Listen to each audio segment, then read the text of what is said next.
No livro dos Atos dos Apóstolos, amém? Atos dos Apóstolos, capítulo de número 20, glória a Deus. Atos dos Apóstolos, capítulo de número 20, nós vamos estar lendo do versículo 7 em diante, amém? Do 7 ao 12 nós estaremos lendo Atos dos Apóstolos, outros gostam de chamar de Atos do Espírito Santo, amém? Senhor Deus, usa a minha vida nessa noite, ó Pai, que não seja eu falando, mas que seja o Espírito Santo de Deus falando na sua igreja, em nome de Jesus, amém. Atos dos Apóstolos, capítulo 20, versículo 7 em diante, diz assim: E no primeiro dia da semana, ajuntando-se os discípulos para partir o pão, Paulo, que havia de partir no dia seguinte, falava com eles e prolongou a pregação até meia-noite. E havia muitas luzes no cenáculo onde estavam juntos. E estando um certo jovem por nome Eutico, assentado numa janela, caiu do terceiro andar abaixo, tomado de um sono profundo, que lhe sobreveio durante o extenso discurso de Paulo, e foi levantado morto. Paulo, porém, descendo, inclinou-se sobre ele e abraçando-o, disse: Não vos perturbeis, que a sua alma nele está. E subindo e partindo o pão, e comendo ainda, lhes falou largamente até a alvorada. E assim partiu. E levaram vivo o jovem, e ficaram lá não pouco consolados. Até aqui, amém, glória a Deus. Marcos, você puder me ajudar? Amém. Queridos, eu vou tentar ser fiel aqui no meu tempo. Nós entendemos essa palavra aqui, que o apóstolo Paulo estava pregando em uma casa que continha mais de um andar, tanto que esse jovem Eutico, ele estava sentado na janela. E o que eu quero enfatizar nessa noite acerca dessa palavra, não é necessariamente da palavra de Paulo, não é necessariamente da casa de Paulo, não é necessariamente até da pessoa de Paulo, mas sim sobre o jovem Eutico e o que o apóstolo Paulo fez com ele. A palavra é bem clara, dizendo que o menino, o jovem Eutico, ele caiu morto da janela, mas Paulo, ele o abraçou. Para nós entendermos essa história, nós temos que entender primeiro que Paulo, ele cresceu, Paulo aprendeu através da lei de Israel. E se nós formos estudar a lei, um dos 5 livros do Pentateuco, chamado Números, capítulo de número 19, versículo de número 16, diz que qualquer contato de um judeu, qualquer contato de um povo de Deus, que tivesse esse contato com uma pessoa morta, ou com uma área que houve uma morte, essa pessoa se tornava impura. Então veja bem, o apóstolo Paulo aqui está lidando com a morte, e a lei de Israel diz que qualquer pessoa que se tornasse, ter contato com uma pessoa morta, ou em uma região que houve morte, aquela pessoa que chegou naquele lugar, que tocou em algo, essa pessoa estava impura. Só que é interessante que o apóstolo Paulo, ele abraça o jovem Eutico. Se nós entendemos bem, para quem está de fora, Paulo acabou de ficar impuro, porque ele acabou de abraçar alguém que estava morto. Aí você me pergunta, Samuel, por quê? Por que Deus deu essa lei em Números? Para que ninguém tivesse contato com algo de morte, ou num lugar de morte. Bom, aqui, quando nós lemos os livros do Pentateuco, mais precisamente Levítico, Números, Deuteronômio, nós entendemos aqui que Deus, ele queria estabelecer uma imagem para o seu povo. Eu quero, antes de voltar aqui para Paulo, viajar lá para o Antigo Testamento. Quando o povo de Israel sai do Egito, eles estão com uma mentalidade de egípcio ainda. O povo de Israel, até aquele momento, não tinha um lugar geográfico. Eles não eram um povo de uma nação, eles eram um povo de uma cultura, a cultura de Deus. Então, enquanto eles estavam no Egito, eles não tinham um lugar geográfico, eles não tinham ainda uma casa de uma nação que podia chamar deles. E quando Deus tira o povo de Israel, o povo hebreu, lá do Egito, para andar no deserto, Deus escolhe esse momento do deserto para ensinar para o povo a ter uma imagem de Deus. Então, em meio ao deserto, em meio a tantos anos que que o povo andou no deserto, Deus estava ensinando a eles a ter uma imagem de Deus. E eu já quero liberar a palavra para alguém aqui nessa noite, que talvez esteja passando por um deserto, talvez esteja passando por uma situação difícil, mas eu quero te dizer, deserto é lugar que Deus escolhe para ensinar, deserto é lugar que Deus escolhe para instruir, deserto é lugar que Deus, Ele brada com a sua voz e diz assim: eu quero desse jeito, eu quero dessa forma, eu quero dessa maneira. Então você percebe que o povo de Israel, mesmo estando em deserto, Deus estava moldando eles para no momento certo da terra. Minha palavra não é nem isso, mas eu vou liberar para alguém, porque o Espírito Santo está dizendo: amém. Você quer tomar posse da terra? Aprenda a escutar os mandamentos de Deus primeiro. Aprenda a escutar os mandamentos de Deus em meio ao deserto. Meu Deus, eu estou me destravando aqui uma imagem do deserto, que eu vou começar a falar de deserto um pouquinho aqui, enquanto eu tenho tempo. Sabe o que acontece? Muitas vezes Deus permite a gente chegar no deserto, porque quando a gente está no Egito, a gente ouve muitas vozes, a gente ouve muitas opiniões, a gente ouve muitas pessoas, mas quando está no deserto e só está você e Deus, a voz de Deus é audível, a voz de Deus é compreensível, a voz de Deus você consegue ouvir e entender, porque não tem ninguém para falar no seu ouvido. Deus está dizendo para alguém aqui: eu não vou desperdiçar esse momento do deserto. Na verdade, esse deserto vai ser ferramenta de trabalho, que eu vou trabalhar na sua vida, para te ensinar, para você entender o que eu tenho para a sua vida. Então entenda aqui, o povo de Israel estava recebendo uma imagem de Deus, recebendo ali instruções de como ser um povo de Deus. E uma dessas leis condenava qualquer tipo de contato com a morte, porque o povo do Egito era um povo muito pagão. É engraçado que quando você lê alguns livros da lei, você fica de cabeça, você fica doido, você fala assim: uma das leis é não ter relações com animais, não sacrificar crianças. Isso para qualquer pessoa com uma moralidade normal, com um tipo de ética normal, não faria isso. Mas se Deus está passando isso na lei, significa que no Egito tinha isso. Então Deus estava fazendo uma lavagem deles, dizendo: não tem contato com morte, não faça isso, não faça aquilo, não faça aquilo outro. Por quê? Deus está dizendo: cuidado com certos contatos, cuidado com certos ambientes, porque talvez um ambiente que você entrar de morte, você não está forte o suficiente espiritualmente para aguentar a pressão desse lugar. E talvez muitas vezes quando a gente entra no ambiente de morte, a gente deixa essa morte contaminar as nossas vidas, e ao invés de nós influenciarmos o lugar, a sala, o lugar que nós estamos, nós somos influenciados pela atmosfera que tem no lugar. E Deus estava instruindo: olha, cuidado com os contatos, cuidado para onde você anda, no que você toca, com quem você fala, porque talvez essa ação sua vai trazer impureza. Isso aqui é tão atual, queridos. Quantas vezes nós entramos em lugares que não são aconselháveis para nós, mas nós mesmo assim entramos. Quantas vezes nós vamos para certas regiões que nós sabemos que não vai ser bom para nós, nós não vamos aguentar, mas nós assim mesmo vamos. Deus está dizendo: certifique dos seus contatos, certifique das suas amizades, certifique de onde você está andando, certifique do que você faz, do que você pensa, do que você fala, dos lugares que você habita. Deus nos chamou para ser santo. Mas sabe uma coisa que eu quero trazer para você, para trazer esperança para a sua vida? Ninguém podia ter contato com impureza, ninguém podia ter contato com morte, ninguém podia ter contato com lugares de morte, mas houve um homem que ele quebrou isso. Quando digo quebrar, não é que ele anulou a lei, mas ele provou que a lei não era maior que ele. Esse nome é Jesus Cristo.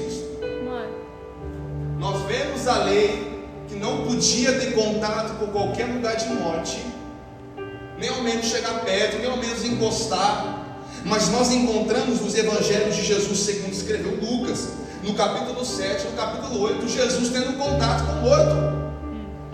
Mas Jesus não era judeu, mas Jesus não obedecia a lei. Por que ele teve contato com o morto? Lucas capítulo 7, ele tem contato com o filho morto da viúva de Naim, quando ele toca no esquife. E no Lucas capítulo 8, aleluia, ele tem contato com a filha de Jairo, que estava morta. Rapidamente, vamos entrar nessas histórias. Lucas capítulo 7, quando a multidão estava carregando, os homens estavam carregando o túmulo do filho da viúva de Naim, Jesus chega e toca no esquife, na ponta do túmulo. Em Lucas capítulo 8, Jairo chama Jesus para ir para a casa dele, dizendo: ó, minha filha está doente, o senhor tem que ir lá. Aí no caminho, Jesus curou outra pessoa, e aí não deu tempo, a menina morreu, ele teve que entrar lá, e ele disse: Talita cumi, levanta e anda. Ele toma pela mão e levanta. Mas que homem é esse que, sendo judeu, ele tem contato com seres mortos? Só de tocar no esquife o tornaria impuro, quanto mais ainda levantar a menina com a própria mão.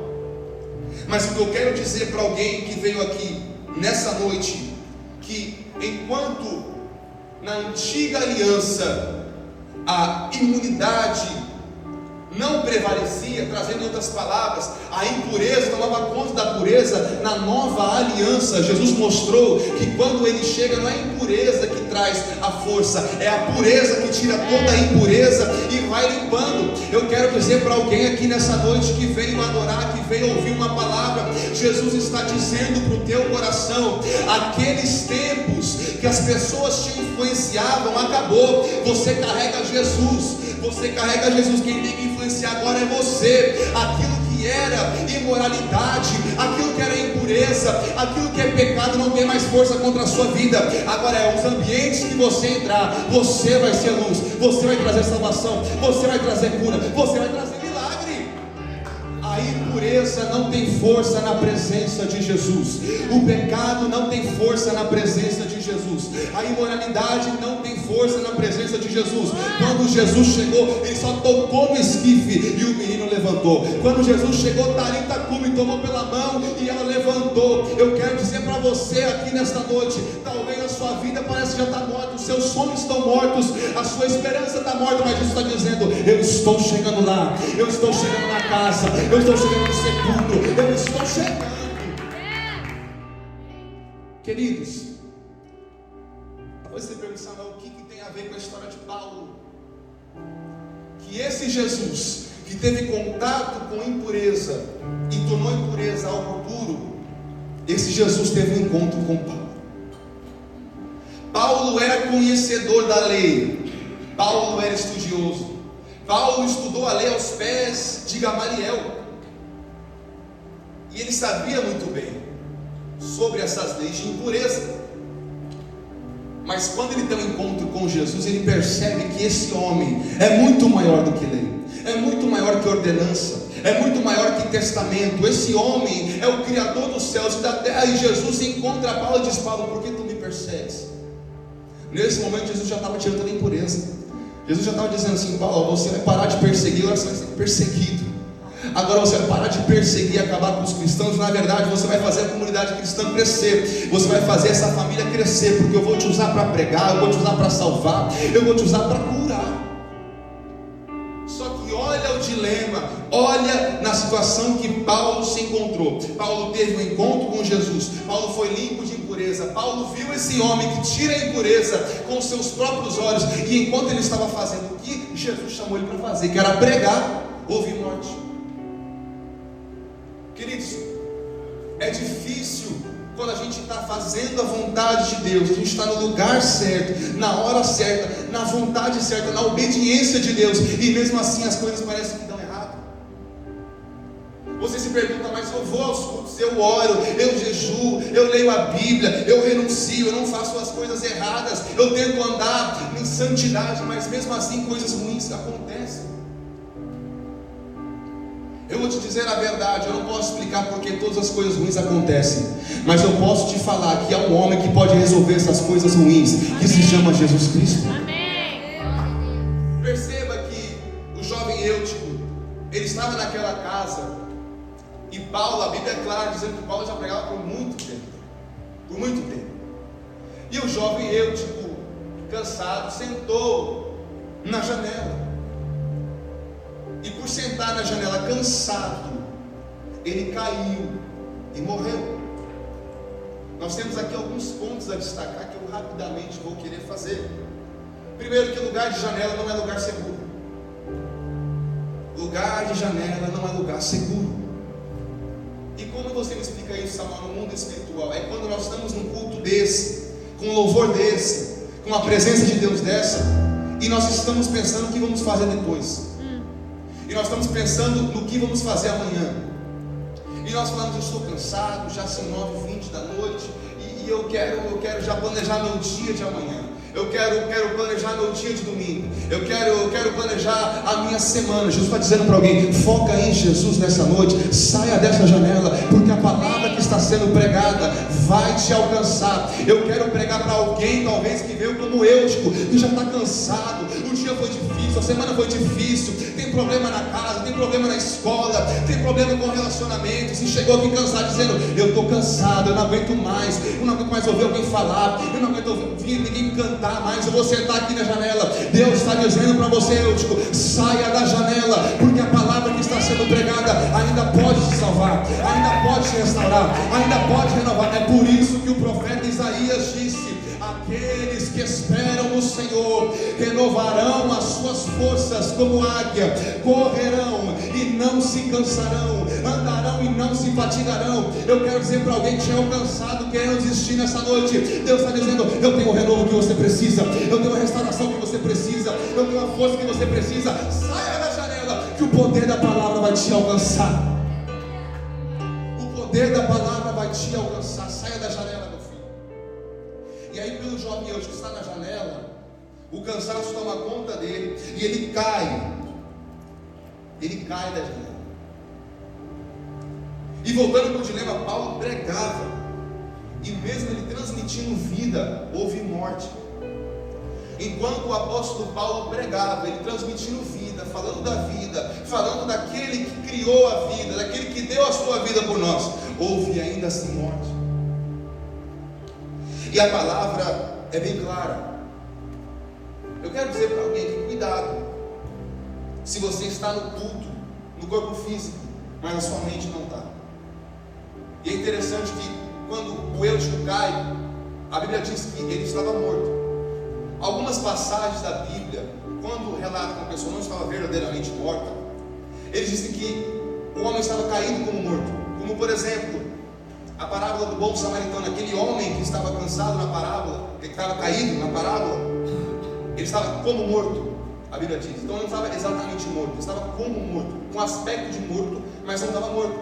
Só que a palavra de Atos, capítulo de número 20, diz que ele estava literalmente morto. O Eutico caiu morto. O Eutico sofreu dano da queda que tirou a sua vida. Aleluia, bendito o nome do Senhor. E aí Paulo vai lá e ele abraça o morto. Antes de chegar no abraço, sabe o que eu acho interessante? A Bíblia diz que o Eutico estava morto. Ele caiu e houve acontecimento de morte. Mas ele diz: calma, está dormindo. Peraí, mas se ele acabou de cair morto, o apóstolo Paulo fala que está dormindo. Que sentido é esse? O sentido é que o apóstolo Paulo sabia de quem ele estava pregando. O apóstolo Paulo sabia no que se tratava da sua pregação. O apóstolo Paulo sabia que por muitas horas que ele pregava, ele sabia do poder do dono da palavra que ele pregava. Ele sabia o poder daquele homem que o encontrou, que fez ele cair do seu animal de condução e ficar cego. Ele sabia o poder, porque esse mesmo poder que poderia agir na vida do Eutico, agiu na vida dele, quando Deus teve misericórdia e chamou ele para ser um pregador do Evangelho. Eu quero dizer para alguém aqui nesta noite: talvez a sua situação de hoje é de morte, é sem esperança, é sem futuro, o seu destino já está traçado como derrota. Mas Deus está dizendo assim como Paulo diz: não está morto, está apenas dormindo. Você declare hoje: o que eu tenho, o que Deus tem para a minha vida não acabou, não terminou. Pode estar dormindo, mas está sendo preparado. Deus está preparando. Talvez eu olhe hoje para a minha situação e eu falo: não dá, não vou chegar, não vou conseguir. Mas eu não vou declarar morte, porque eu sirvo um Deus de vida. Eu sirvo um Deus que deu a vida. Eu sirvo um Deus que é a própria vida. Eu sirvo um Deus que criou a vida. Eu creio num Deus que esteve antes mesmo da vida. Ele é atemporal. Paulo sabia disso, então ele disse: está dormindo. Assim como Jesus disse para a filha de já? Estava dormindo. Estava morta? Estava. Mas conhecendo o poder de Jesus, nem a morte é o final. Amém. Conhecendo o poder de Jesus, o olhar humano não é o final. Conhecendo o poder de Jesus, o diagnóstico médico não é o final. Paulo chegou até o jovem Eutico, ele abraça. Segundo a lei se torna impuro. Segundo a lei, Paulo se torna impuro, porque ele abraça um morto. Sendo assim, a impureza alcança ele, de acordo com a lei. Só que, enquanto a lei diz que Paulo fica impuro, quando Paulo abraça Eutico, ele sente um negócio se mexer. Então, peraí, a lei diz que quando encostasse no morto seria impuro, mas quando o apóstolo Paulo abraça, porque ele dá abraço não é sem querer. Se Paulo passasse ali, desse um toquinho ali com o pé, talvez ele vai. Agora abraçar, ele desceu, abraçou, e o Eutico começou a se mexer. O Eutico começou a se levantar. O Eutico começou a tomar consciência. O Eutico começou a abrir os olhos e a ficar de pé, com os dois pés em pé. Eu quero dizer para alguém aqui nesta noite: talvez você esteja como o jovem Eutico, caído. Talvez você esteja como o jovem Eutico, prostrado, sem esperança. Mas Deus está dizendo: se houver a minha presença ali, vai poder levantar, vai poder ficar de pé, vai ter esperança, vai ter futuro, porque ali vai a presença de Deus. Amém. Repita comigo: precisamos abraçar esta geração. Há muitos Euticos lá fora, Verdade. que não tem esperança, não tem solução, não tem destino agradável, projetado. Mas se no mesmo lugar houver uma pessoa de Deus, um jovem, uma jovem, uma mulher de Deus como você pode abraçar essa pessoa pode ter esperança. Você pode abraçar essa pessoa pode ter vida. Você pode abraçar essa pessoa pode ter um futuro. Você pode abraçar essa pessoa ser um missionário, um pregador do evangelho, um adorador, um filho de Deus. Sabe por quê? Porque a partir do momento que há morte, mas chega um filho de Deus, a morte tem que bater em retirada, a desilusão tem que bater em retirada, o pecado tem que bater em retirada, as desilusões tem que bater em retirada. O que eu estou dizendo aqui nessa noite, o que você está falando, Samuel? Eu estou dizendo: se você tem Jesus no seu coração, não vai ser impureza que vai te parar, não vai ser pecado que vai te parar, não vai ser condenação que vai te parar, não vai ser diabo que vai te parar, porque você carrega a presença de Jesus.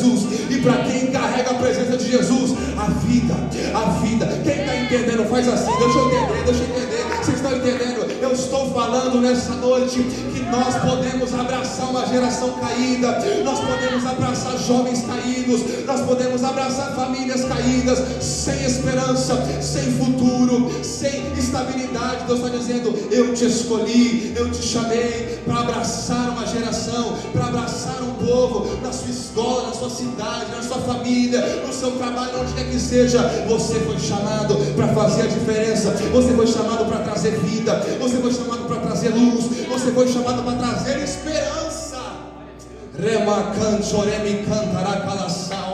Eu vou profetizar nessa noite que a partir de hoje você vai voltar para aquela casa, para aquela escola, para aquela faculdade, para aquele trabalho, e as pessoas vão sentir vida, as pessoas vão ver a luz que você carrega. A palavra do Senhor diz em um dos seus evangelhos, aleluia, que nós somos sal da terra e luz do mundo. Você foi chamado para fazer a diferença, você foi chamado para salgar, você foi chamado para trazer luz, você foi chamado para trazer esperança. Amém. O apóstolo Paulo teve plena convicção que a lei não seria maior que o milagre, a lei não seria maior que o poder de Jesus. Eu quero dizer para você uma coisa: não tenha vergonha do que Deus chamou você para fazer. Deus é maior do que a vergonha. O milagre que Deus tem é maior do que a vergonha. Que a partir de hoje você possa sair daqui tendo a plena convicção que você pode mudar a história de alguém. Um abraço pode mudar. Verdade. Um abraço pode mudar. O abraço para o jovem Eutico transformou a vida dele inteira. Eutico não estava só morto fisicamente, mas estava caído espiritualmente. Ele não só caiu da janela, mas ele já tinha caído há muito tempo no culto, porque a mente dele já saiu do culto. Ele já estava fora.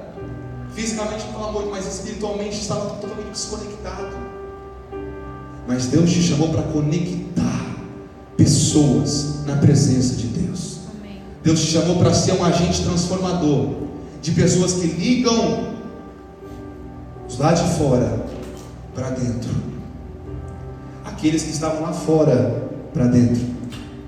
Antes de entregar o microfone, eu quero orar por você. Pai, em nome de Jesus Cristo, eu quero orar por cada pessoa que aqui está, cada pessoa que aqui se encontra. Talvez tem pessoas aqui que são como o jovem Eutico, que estão caídos, e tem pessoas aqui que são como o apóstolo Paulo, tem a chamada, mas ainda não foi abraçar. Eu quero pedir, Pai, para aquele que se encontra como Eutico, que o Senhor possa abraçar nessa noite, que o Senhor possa alcançar nessa noite. E aquele que se encontra com o mesmo chamado do apóstolo Paulo, de pregar, de alcançar vidas. Todo filho de Deus é chamado para alcançar vidas. Que o Senhor venha despertar nessa noite e dizer: vai lá abraçar o jovem Eutico, vai lá abraçar, porque tem esperança. Senhor, assim como alguém olhou para nós um dia, ou se não para nós, para os nossos pais, para alguém da nossa família, e disse: ainda tem esperança para você, nos abraçou e nos trouxe para a presença de Deus. Que nós possamos também ser uma conexão, ó Pai, de alguém que traz pessoas para a presença de Deus. Amém. Em nome de Jesus.